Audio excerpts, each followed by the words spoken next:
Hey y'all, I'm back again with another Pokemon Challenge video. Pokemon Red with only Tangela was fun, strategic, and not nearly as difficult as I expected it to be. So this time I decided to torture myself instead, and see if I could beat Pokemon Red using only one Voltorb. As usual, the rules are I can only use Voltorb in battle, and I can't use any items in battle. Also, no glitches or exploits.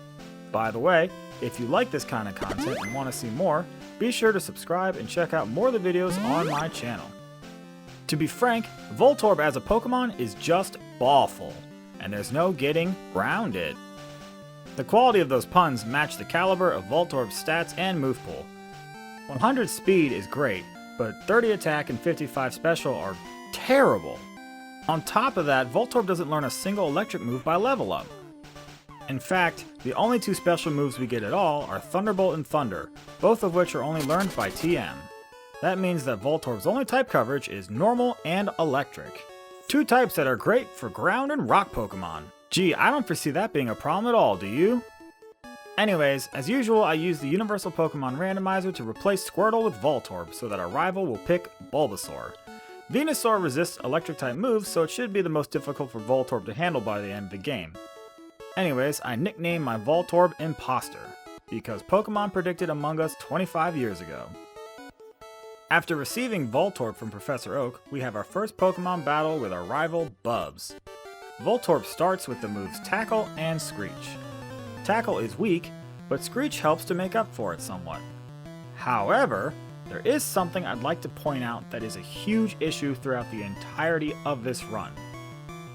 In Pokemon Red and Blue, for whatever reason, critical hits ignore all stat modifications, including beneficial ones. Why is this a problem?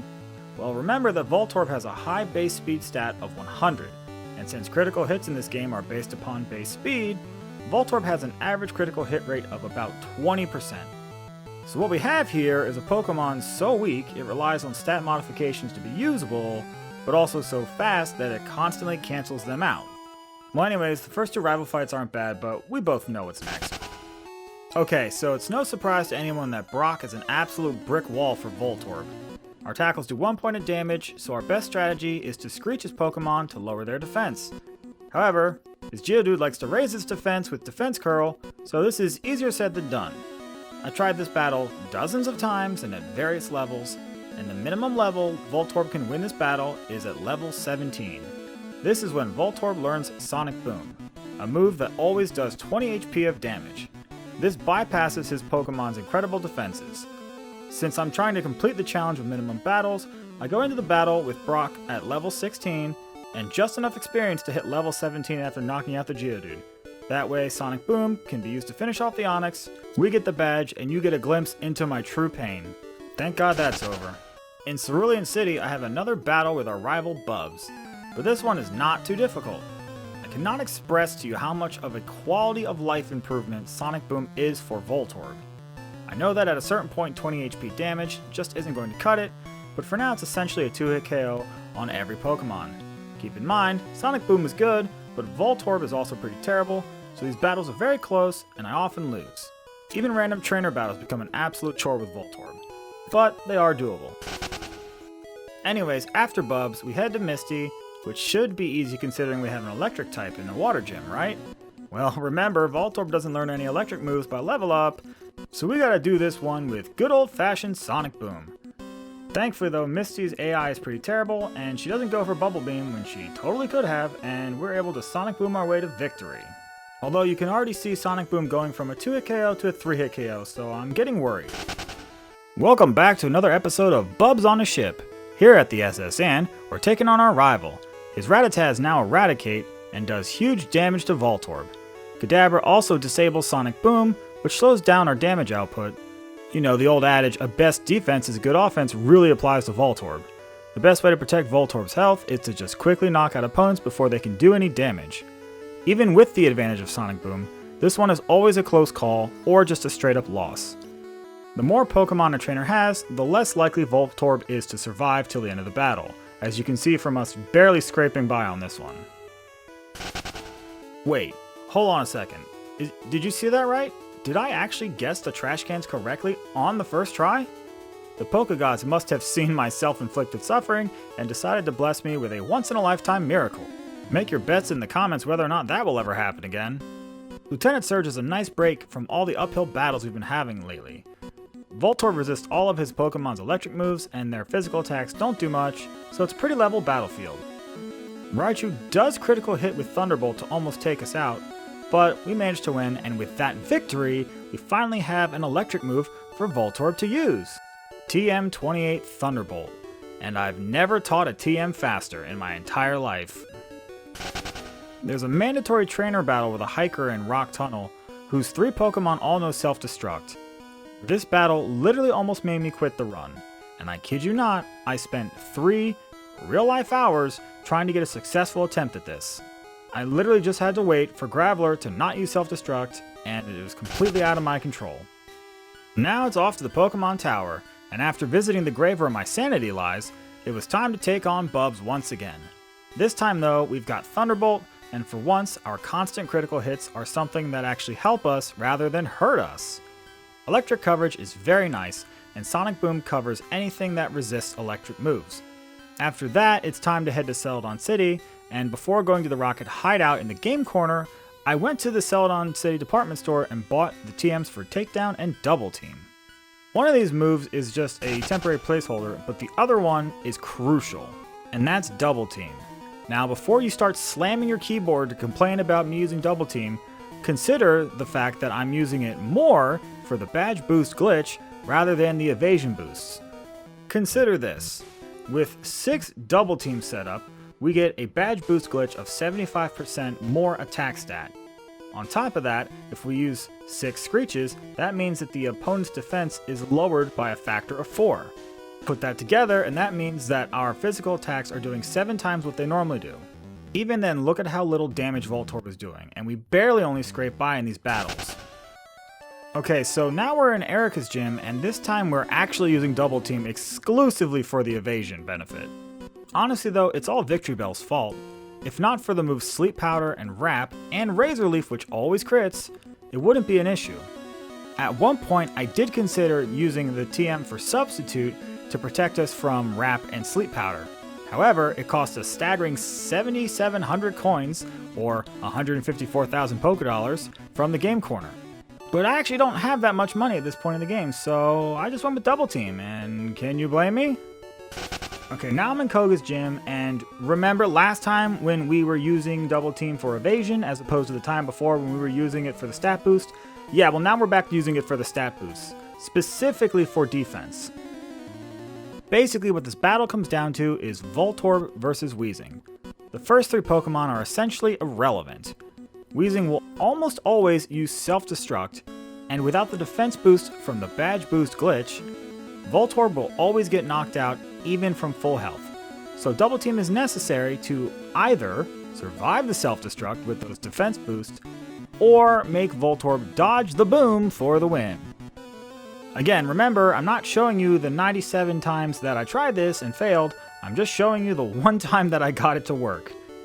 After beating the gym, I head straight to the Sylph Company to take on Giovanni, but first, another battle with rival Bubs. At this point, a lot of his Pokemon are fully evolved, including his starter Pokemon Venusaur. And since we don't have the badge boost for special yet, which we won't get until we beat Blaine, it's important to get a few Double Teams here just to try to minimize the amount of damage that we take.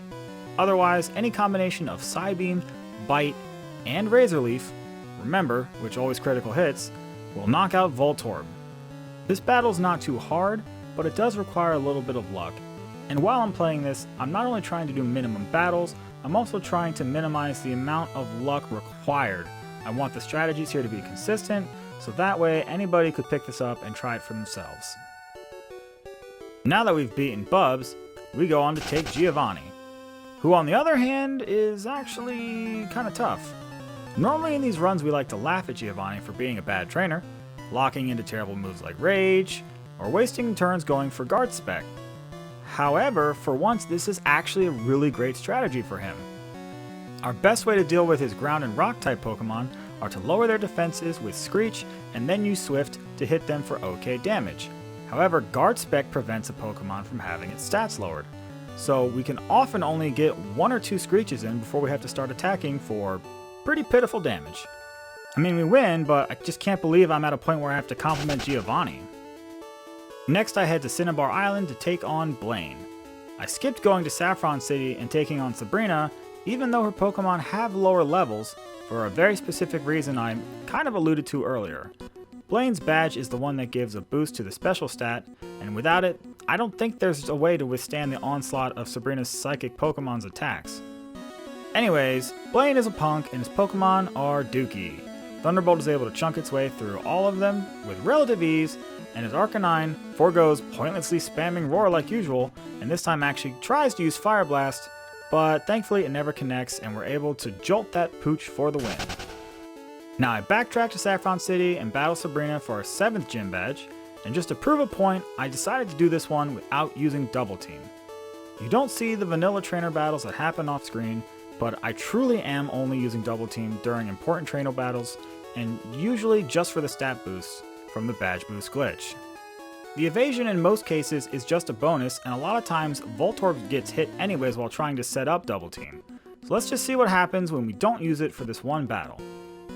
As you can tell, that single 12.5% boost to special from Blaine's badge not only turned our Thunderbolts into 2-hit KOs on most of her Pokemon, but by the end of the battle it's the only reason Voltorb was able to hang on with enough HP to clutch out the win against Alakazam.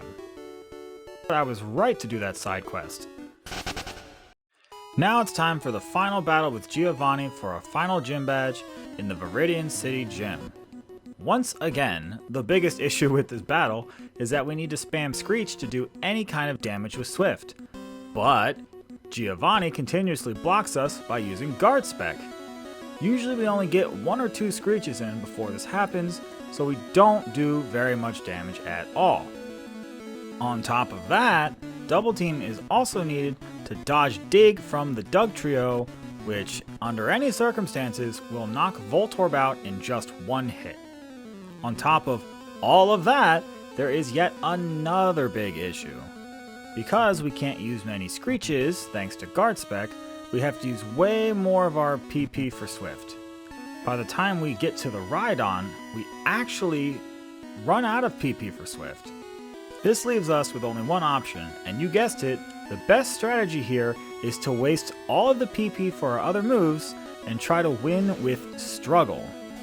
Remember, Struggle in Pokemon Red is 50 base power and normal type, so the rock types still resist it, and on top of that, half the damage we deal, we take as recoil. I know it's a long shot, but as luck would have it, Voltorb actually is able to clutch out the win with just a sliver of HP left. That was hands down one of the craziest battles I've ever had in any Pokemon game, and I am so glad to be done with Giovanni. Before heading to Victory Road, we have another fight with our rival Bubs. Voltorb is on par with his Pokemon's levels, so I'm a little worried about how this one will go. Pidgeot and Gyarados are 1-hit KOs, and Growlithe is easy enough to take out, but Rhyhorn is a wall that, while it doesn't do much damage, takes an awful lot of time to get rid of. The good news is that it's really easy to get up all 6 double teams in this battle in order to boost our special, but even then, Alakazam actually is able to land a Psychic for almost half of our health. That's how truly weak Voltorb is. Without Double Team, Alakazam would 1-hit KO Voltorb every single time. On top of that, Venusaur's Razor Leaf always crits for half our health, so even if we could survive Alakazam's Psychic, we'd lose to Venusaur every time. Well, with that win, now it's time for the Elite Four, and here are our stats. The speed is nice, but honestly the rest of the stats are just pathetic. This moveset has carried us through the majority of the run, and I don't see much reason to change it at this point. Starting off the Elite Four is the Water Trainer Lorelei, who you would think would be an easy win using a Voltorb that knows Thunderbolt. Well, this battle's not necessarily hard, but Voltorb just doesn't do much damage, even using super effective Thunderbolts and even after the special badge boosts that we get from using Double Team. Thunderbolt requires multiple hits to knock out each of her water Pokemon, but that being said, this battle is pretty consistent and easy to win, even if it does take a little longer than you would hope. If at any point I have to grind for levels, I'm definitely going to do it on Lorelei. Bruno's up next, and while you might expect him to be more of a challenge, like Giovanni, he's actually not that bad. Onyx still has terrible moves and often goes for rage, and unlike Giovanni, Bruno doesn't use guard specs. This means we can use all 6 screeches on each Onyx to maximize our damage output with Swift. Even so, just look at how terrible Voltorb is. With the 6 badge boosts for attack, Voltorb has 75% more attack, and with 6 screeches, Onyx's defense is divided by 4. I believe I mentioned this before, but basically what it means is that when we do this strategy, Voltorb is doing 7 times the normal amount of damage that it usually would, and even then, it's only able to 3-hit KO the Onyx. That means without all this, it would require 21 uses of Swift to knock out just 1 Onyx without critical hits. And what that means is that even with Voltorb Swift PP maxed out at 35, the battle's not winnable otherwise. Luckily, the rest of his Pokemon go down easily to Thunderbolt, so we can move on to Agatha. This entire run, I've tried to do everything with minimum battles possible, but by the time I get to Agatha, I can already tell that we just don't have what it takes to pull this off, and we're gonna have to level up. I try the battle anyways, just to scout some information, and almost immediately get demolished. I grind out a few more levels on Lorelei and Bruno, and decide to try Agatha once again. This time, Voltorb has just enough health to take 2 Nightshades and 1 hit from Confusion and survive. This gives the best chances for Voltorb to set up as many double teams as possible for special boosts. I say as many instead of all of, because there's one major strategic point to this battle that you have to keep in mind. Eventually, when Agatha sees Voltorb setting up double teams, she'll switch out to Golbat in order to clear those boosts by using Haze. Not only does that remove the badge boosts for our double teams, but also the ones we're supposed to get, so just remember to knock out Golbat as soon as it comes out with Thunderbolt. After that, you just Thunderbolt your way to victory. I had to try this one many times because, like I've mentioned before, even with evasion boost, Voltorb will still get hit with things like Confuse Ray, Glare, and Hypnosis. It's always luck-based no matter how consistent our strategy might be, but thankfully the next trainer, Lance, is a much easier time. It is helpful to dodge Hyper Beam and Hydro Pump from Gyarados while building up your boost using Double Team, but you could also just Thunderbolt to knock it out, and then set up Double Team on the Dragonair that Lance will always send out next. Just like with the Tangela run though, Aerodactyl is once again a huge problem. It will survive an unboosted Thunderbolt, and in return, it can one-hit KO Voltorb with Hyper Beam, which often tends to critical hit. Ironically, the only other Pokemon with a higher critical hit chance is Electrode, because its base speed is the highest in Gen 1. It is imperative that you don't give Aerodactyl a chance to attack, otherwise the rest of the Pokemon are pretty easy to handle. After Lance, it's time to take on the champion battle against our rival Bubs. I actually make a huge mistake here and head directly to the battle without healing, and it's just too difficult for us at this point to handle. We're easily able to knock out the Pidgeot, but the moment that Alakazam hits the field, the battle is essentially over. I don't see any way that we can do this at this point, at this level, so it's time to go grind on the other Elite Four members and come back at a higher level. Keeping with the spirit of minimum battles, I do a new attempt for each level that Voltorb gains, in an attempt to see what is the minimum level required to do this challenge. On this run, instead of getting to the champion at level 57, we're starting the Elite Four at level 57. Crunching the numbers, Voltorb's stats are still terrible, but I make my way through the rest of the Elite Four to get to the champion once again. He leads off with Pidgeot, which no longer knows Sand Attack, and honestly its best move is to mirror move our double team. So the best strategy is to lead off by setting up all of our double teams and then knock out Pidgeot with Thunderbolt. Just like last time, Alakazam is a huge problem as it's able to take out half our health with just one Psybeam. Thankfully though, the champion in Pokemon Red has pretty dumb AI, so it wastes time going for Reflect, and we're able to just knock it out with Swift.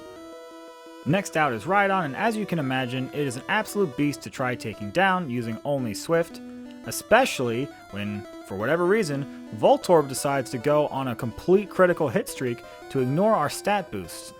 Thankfully though, Rhydon's not really a problem, it's just a delay. And the final challenge is the rival's Venusaur. A single Razor Leaf would be enough to take down Voltorb from this health since it always critical hits.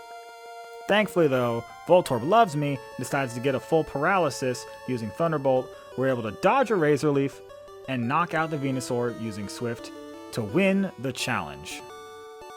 Holy crap, this was by far the most difficult and time-intensive challenge I have done to date. One final note for this run is that I learned during recording that Voltorb's design is actually based upon the Japanese folklore concept of tsukumogami.